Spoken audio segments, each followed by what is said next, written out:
agencies and providers in our foster care system.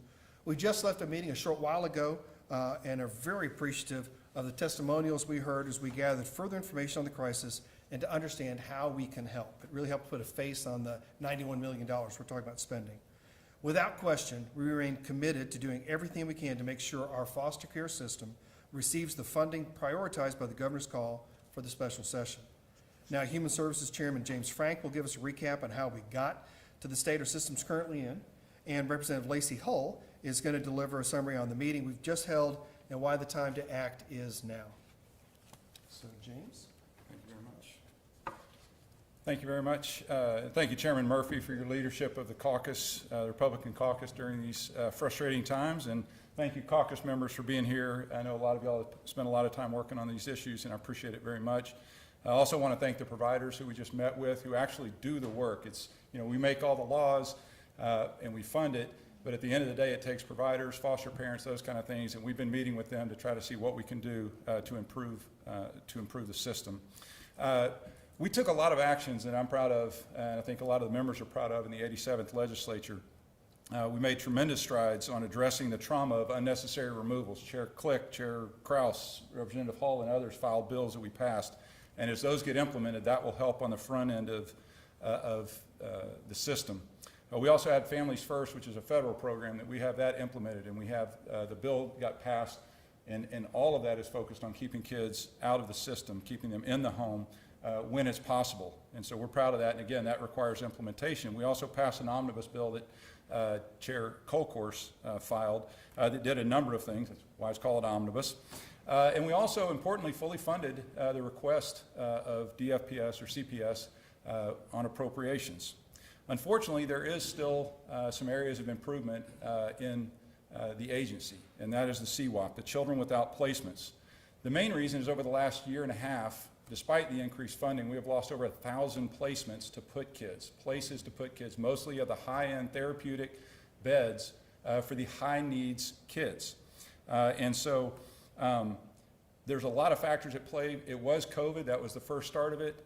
Now there is a court order where it is making what's called heightened monitoring, is making it much more difficult and requiring a lot more people at these agencies. And so what the money that we're talking about doing is coming because there's additional funds that we now have that we can spend, and because frankly the heightened monitoring is put more and more pressure on the different people that are, the different agencies that are taking care of our kids. And so that kind of explains a little bit of the background. I'm going to turn it over now to Representative Hall to talk more about it. I'm Lacey Hull, representative out of the Houston area. I want to thank the stakeholders who participated in the caucus meeting we just had, as well as Chairman Frank for his continued leadership on this crucial issue. We do have an imminent capacity crisis, and we need to get to work addressing the shortfall of providers. It's unacceptable that we have record high numbers of children without placements, leaving these kids to bounce around and sleep under fluorescent lights in state offices. As a Texan, as a legislator, and most importantly, a mom, my heart breaks for these children. The legislature has been dealing with this issue for years, and there's no easy solution, but the Republican caucus is committed to working towards answers. The Human Services Committee was scheduled to meet last Tuesday, and I was looking forward to hearing from the department and providers about capacity issues. However, our committee hearing was forcibly canceled due to the Democrats' walkout. The Republican caucus met with these providers today. It's clear that the legislature needs to act. While we have less children in foster care overall, we have more children without a placement, and we are seeing providers pull out of the system due to the increased cost of complying with the federal monitoring oversight. With the comptroller's increased biennial revenue estimate, we need to appropriate funds to maintain providers in the system, particularly for the placement of children with complex needs. Right now, of course, we're unable to take up and consider anything, despite the urgent need. The window to act is closing. We need to pass a supplemental appropriation through each chamber and have it signed by the governor and certified by the comptroller. These children, our most vulnerable Texans, are sleeping in offices, not plush Washington, D.C. hotels. The time to act is now. I believe that every member of the Texas House cares deeply about these children and this issue. It's time we all show up for these kids and return to work tackling these tough issues like we were elected to do. Thank you, Representative Hall. Thank you, Chairman Frank. Just to echo what they said, this House has demonstrated our concern for children, did so in a wonderful bipartisan way, and has consistently. And now we have that same opportunity for a bipartisan success for these particular kids. The meetings we've had have really helped us understand this issue. Very importantly, while the state was projected a year ago to experience a significant budget shortfall, and we were very concerned and went through that process, as we got our latest updated biennial revenue estimate, we have billions of dollars of additional funding that if we can get enough Democrats here to meet, we can put that money to its best possible use. One of those uses is going to be benefiting these children. We're grateful for those funds, but as you've heard, the time to act is now. There's a garage door closing here with this session, with all the steps that need to be taken. It's time for them to step up and come home. Leave DC, be part of Texas. We did enjoy Whataburger today. They could get that. But more importantly, these kids need their help. And we call upon our colleagues to return. Let us get to work here for these kids in the Texas House. Happy to address any questions you might have. Chairman, what were some of the key takeaways from the meeting you just had? I mean, I know the providers were talking, and some state agency groups were there. What was the thing that maybe surprised you the most? What's the key takeaway out of that meeting? How hard it is for them to keep employees. And what I mean is Wes, we keep kids, we always focus on the children, but they have a 40% turnover.